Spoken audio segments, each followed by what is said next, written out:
Everywhere you go, in the city or the country, rock beds are beneath you for thousands of feet. Deep in the beds, heat and pressure turn decaying plants and animals into oil and gas. The oil and gas migrate through porous rocks until they're trapped by impermeable rock barriers. Geologists look for the traps. Exploration companies drill wells into them, searching for oil and gas. Before drilling can begin, division engineers must approve the drilling plans. The plans include the protection of surface and underground environments. During drilling, heavy drilling mud is circulated into the well to control underground pressures. Blowout prevention equipment installed on every wellhead acts as a backup pressure control system. With it, a well can be shut in at any time. Division engineers specify the blowout prevention equipment used on each well. They witness tests to ensure the equipment is in operating order. Good well control training and widespread use of blowout prevention equipment have made California blowouts rare. About 68,000 oil and gas wells were drilled in the state from 1954 through 1980. Only 31 blowouts occurred during this time, with little environmental damage. Drilling oil wells in an urban area is a safe but sometimes noisy task. Therefore, drilling rigs are especially designed to muffle sound. At more permanent locations, drill sites are built to blend in with other structures in the area. About 26 wells will be drilled from this San Fernando Valley site. 77 wells have been drilled from inside this yellow building in Los Angeles. Derricks on this landscape drilling island in Long Beach Harbor have been mistaken for apartment buildings.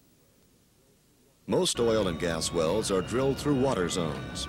Fluids from oil, gas, and water zones must not mix.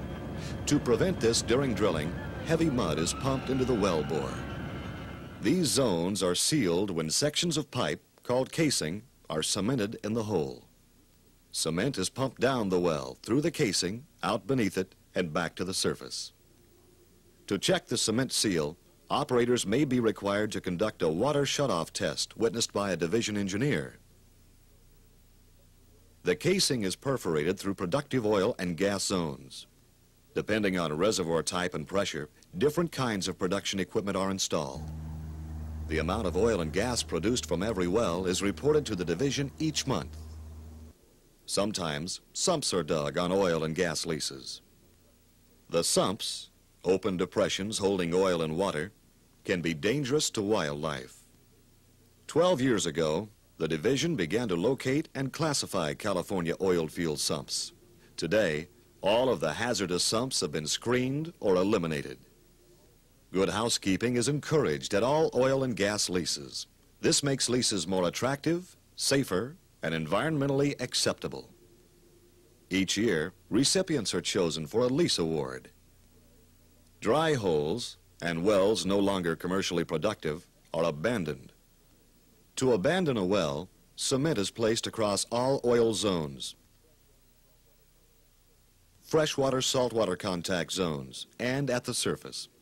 The rest of the well is filled with heavy drilling mud. Before 1915, many California wells were abandoned incorrectly. Today, when these wells are found, they are properly abandoned. Money from a special fund may be used for the work. The Division of Oil and Gas protects California's oil, gas, and geothermal resources. It encourages the wise development of these natural resources through good conservation and engineering practices.